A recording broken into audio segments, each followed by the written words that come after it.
Hey everybody, thanks for listening to or watching another podcast, a video discussion with Smart Hustle Media. I'm Ramon Ray, obviously, as you all know that, and really happy to talk today about local businesses. And local businesses, I mean, a lot of small businesses are local, but by that I mean, Stacy, is really the aspect of you have a physical location. You need foot traffic to come in your business. So Stacy Tuschl is with us today. Tell us a little about yourself. We met at an event called Unfair Advantage, which was first time I was there, Stacy. I don't know if you've been there many times, but first time I was there, and it was pretty good. So that's how we met, kind of A players.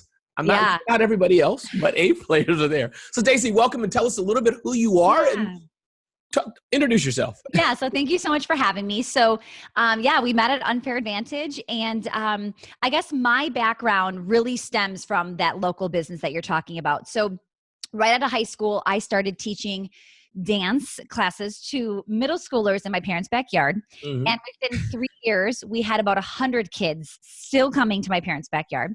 And I thought, I was going to school, was going to get a business degree to work for somebody else. And I thought, maybe I have a business idea of my own here. So before I even graduated, I incorporated, rented a small little place, a little strip mall, and I said, okay, I'm doing this. I'm opening up shop. And that backyard story is going to be 17 years ago this summer, which is I thought it was like 6 months ago. Go ahead. 17 years ago. And now we have about 1,000 music and dance students coming to 2 of our locations now. I own both of the brick and mortar buildings that they're housed in. We've been bringing in 7 figures a year for many, many years. We have about 40 employees. It is a well-oiled machine. I always tell people I work on my business, not in it. And for a local business owner, a lot of people they almost can't believe that. So a few years ago, people started to really ask me, how are you doing this? Fill me in more. And that's kind of how the online business started for me. So I have a podcast and a book, and I'm just sharing what I'm currently doing in my local brick and mortar business, basically.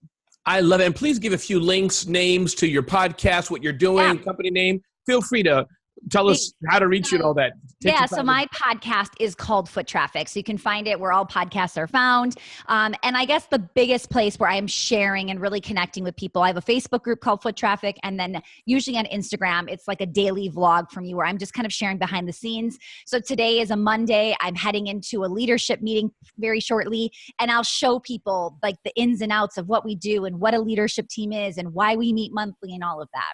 I love it. And then maybe I didn't want to get into the aspect of working on your business. And I'm interested personally. I'm growing my business. And some days I'm just, as my audience knows, I kind of tell everything about me to my audience. It's a little frustrating because I need more help working on my business. But if you can think of the 3 to 5 things that you've done to build a 7-figure business, to have 40 employees work on your business, which we all know we should do, anything that comes to mind, like Ramon, here's the few things. And I know just spitting out 4 things is not going to change our life, but it may help somebody. So I think the hardest part is a lot of us as entrepreneurs, we're the visionary. We want to have all the ideas and it's our business. Me too.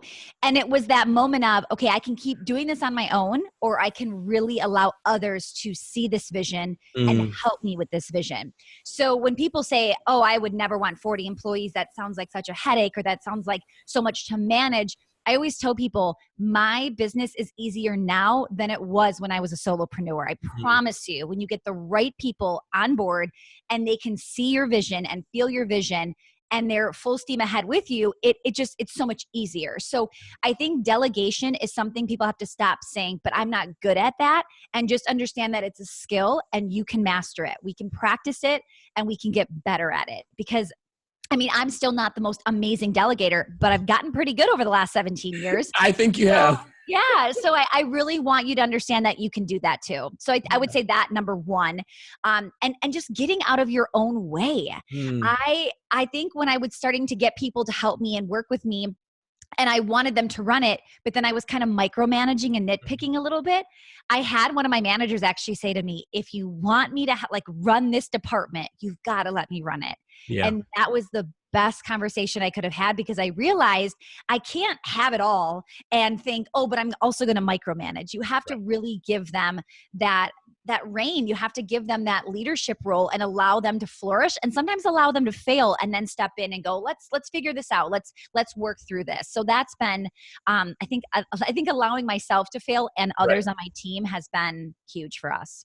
I'm going to ask you a political question, Stacy. Yeah. Let's see if you can handle it. This is a political question. And don't worry, it's not about walls or nuclear arms or anything like that. Is that, so I have 5 team members, they're 1099s. Okay. Is it a fair assumption, or am I wrong? A fair assumption to say that to go at a certain height, you have to have an employee that's kind of all in or more, meaning whether it's 2 employees, 3, or 1, or can you build a thriving business with 1099s? And obviously you can build a thriving business. I have a thriving business, but I guess what I'm trying to say, to get to a different level, I'm hearing that. I talked to another colleague of mine. Her name is Rachel Mikielov. She has an accounting firm. Guess what? She has employees. Yeah. So maybe I'm wrong, but I'm hearing you today. What do you think? I will tell you this. I do have employees, but I've known quite a few people that have only had 1099s and are very, very successful, like multi-million-dollar businesses. Right.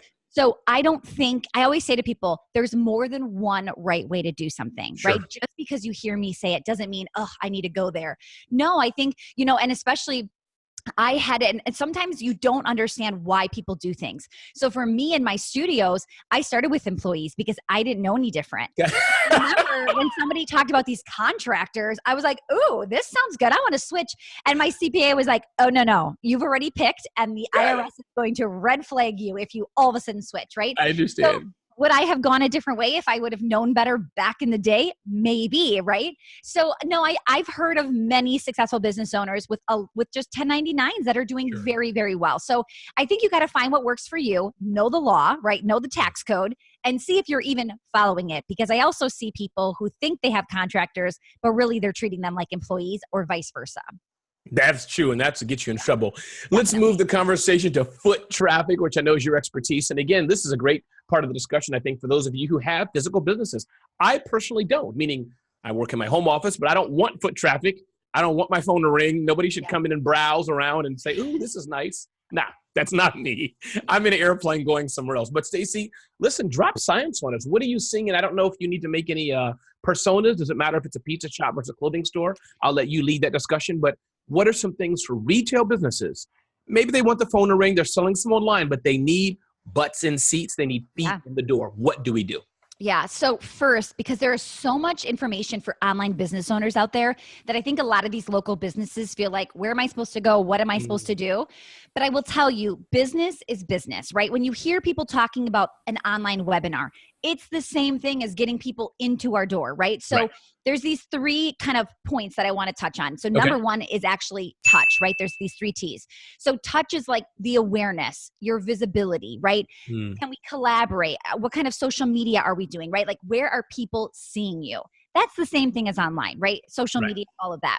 So touch is number 1. Traffic is number 2. We want to get people into the building, right? Like, I know if I can get people in my doors, I have a very good chance of closing them and getting them to buy something. Same thing with you. If you can get them on a webinar, you have a better chance of selling them, right? So I want people to see, like, keep listening to all these amazing experts online because they're still helping. You just got to say, how can I translate this into my brick and mortar business? I like that aspect. That's interesting. Yeah. Never thought of that. Well, and I was going to all these online businesses for my online business, and I would go, ooh, I bet I could put this in my brick and mortar and have this flourish. And it has been doing really well because of it. So please know that. So the next part is transaction. And that is getting them to commit, right? And that can be done with the sense of urgency, scarcity, incentives, bonus. Like I always say, when I get them in the door, what's the reason they sign up today and not tomorrow or 6 months from now, right? We know we have to have this sense of urgency or scarcity of them going, okay, no, I want to buy right now. And I just told the story to somebody, but I went into Nordstrom. I was going on vacation and I needed to get a sun hat. And the lady tried to upsell me on sunglasses. And it's funny because I actually need sunglasses, but I said, no, thank you. Right. And I'm like, this is what I'm talking about. I'm in your building. I'm in your door. What is the reason I need those sunglasses right now? Because somebody who actually still needed it and still turned her down.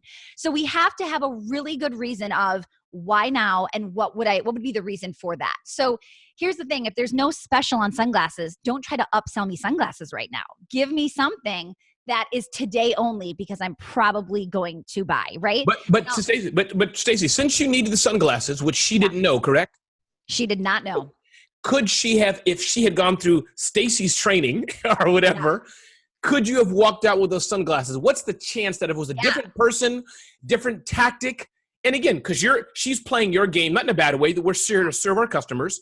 Would you have walked out of them if she would have said one word different, been a little more patient, had a bigger smile, or you just were never going to have it? What do you think? So I think I would have. So for instance, the next day I go home and in my email inbox, I'm a subscriber to Butcher Box, which is like a meat delivery company. And that email subject line said, free bacon for life, today only. Okay. Today only. What are you going to do? Are you going to open it today? Or are you going to open it tomorrow? Right now. Right now. And I did. And for like $25, I could add on free bacon in my monthly subscription every single month for only $25. I'm like, done, right? Like done. I think the words today only will get your customer every time. I mean, that in that subject line, I'm always studying other people. And the second I saw those two words, I'm like, oh, this is my next subject line for something, right? Mm-hmm. So I do think that she could have gotten me to buy if there was some reason for today. And I think that's a big one. Okay. Got it. So those are the 3 T's in this little triangle. But in the center of this triangle is something that will amplify what you're doing. And that is the tracking. Okay. So you're going to have like, how many people are you seeing on social media? How many people are walking into your door? And out of those people, how many people are buying today or tomorrow or 6 months from now, right? When you track those numbers, it will amplify. And I always tell people, picture a bathtub. Okay, when the water's coming in, the water might be turned off, it might be trickling, and it might be flowing. Those are our customers, right? We're hoping it's flowing, okay? But what's the problem I see is people are focusing on the water coming in. They're not focusing on maybe the drain being open. And you're so focused on getting foot traffic and getting people, but you're not keeping the people. You're not keeping them happy. You're not following up. People follow up when people don't buy.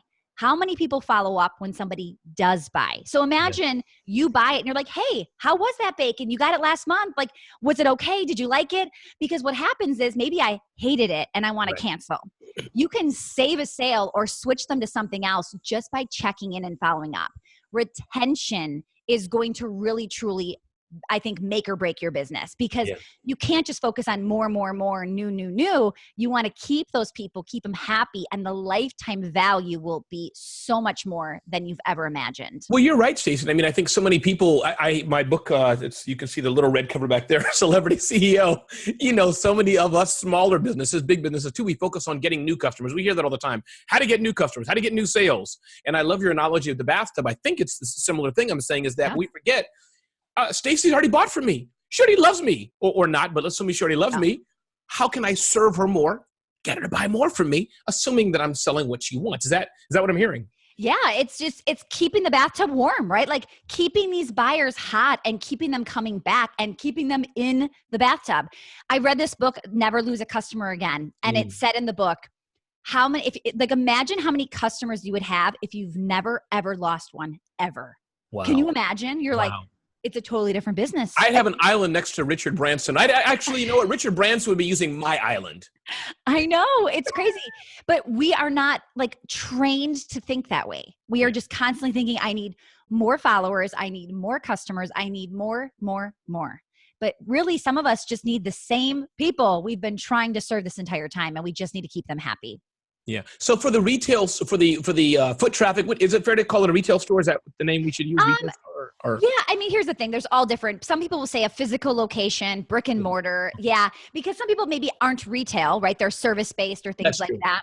But yeah, neighborhood services. You drive down your neighborhood, you look left and right. It's all those people. Right. So for the businesses that have a physical location, Stacy, I guess my other question is that there's so many things to know. I mean, I don't have a physical location and I need help with accounting, with finance, with marketing, with hiring, all kind of things. So what you're saying, okay, they can go to your podcast and learn from you and all these things. But I guess most owners of physical locations are not experts in the science of marketing and foot traffic and all that.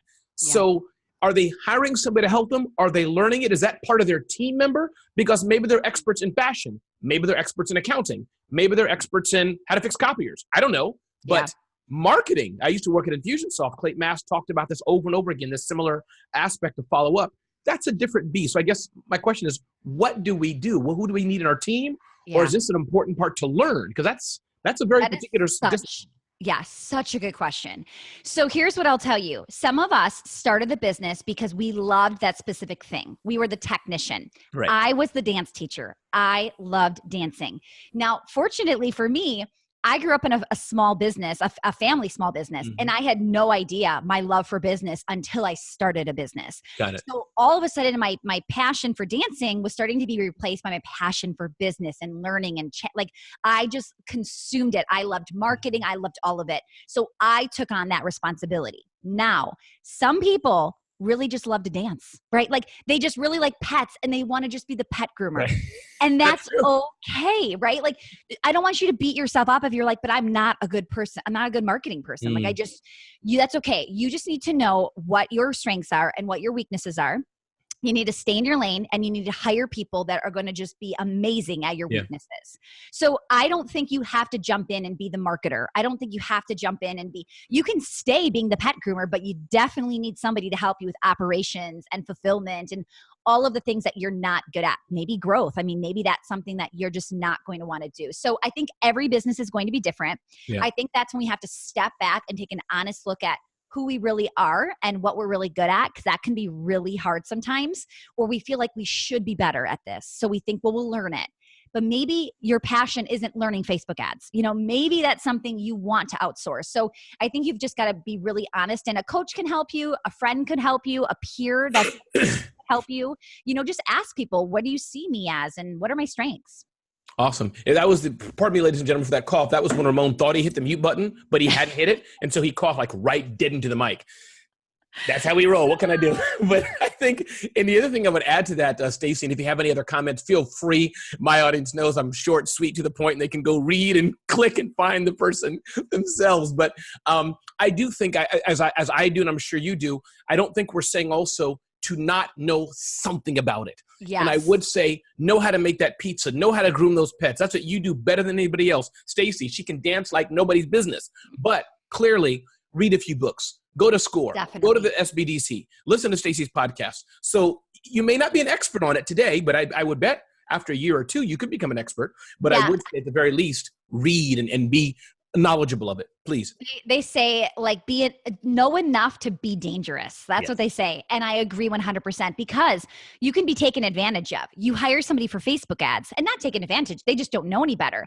So you outsource this. You think the person's an expert, but they're actually costing you money. So you need to know enough to say something's not right here. This might not be the right person. So I'm excited that you said that. And I do think that no matter as a technician, if you love what you're doing, there's probably parts of it you don't love. So I always say to people, pick your favorite, whatever that is, and outsource the rest. So I'm not saying be the technician 40 hours a week. I don't think anybody can afford to do that, but maybe pick your favorite customers like 10 hours of the week, and the other 30, you've got to work on your business. So yes, be very cautious of that. And I'm so glad you said that, because it's like, those are the moments of people thinking, oh, great, I can stay in this business. And I think as a business owner, we have to always be at least working on our business 80% of the time. You are so true. And even myself, I mean, listen, my journey, I've taken analytics classes. I hate analytics still, the UTM and click and code and all this stuff that you probably know. I've taken accounting classes. I can't stand it, but I know it's good for me to learn how to spell at least the word profit and spell the word loss, hopefully more profit than loss, and things like that. So I've disciplined myself to at least have an understanding. Car repair, I mean, that's the proverbial one for me. Okay, Ramon, it's going to cost you $4,782 to change these tires. Great. Let me just Google that real quick and ask a friend. Yeah. Why not? Right. Why not? And and I think it is just good to know a little bit to really, no one's going to care as much as about your business as you are. So for you to say, have you thought about this? Have you looked into that? Right? Just give them a little extra to know that you're on the ball too, and it'll keep them on the ball a little bit more as well. Absolutely. Stacy, one more time, give us, share us with us one or two of the links that you want people to go to get more information about you and your amazement. And those who want to dance, guys, I'm going to tell you a secret. I can't dance. Maybe I'll visit Stacy. We'll see. But that was just private between you and I. But please share with us how we can reach you, Stacy. Yeah. So the Foot Traffic Podcast or foottrafficformula.com. And then on Instagram, I'm at Stacy Tuschl. Awesome. Ladies and gentlemen, I'm Ramon Ray, founder of Smart Hustle Media, and you can go to smarthustle.com for this and more information to help your business grow.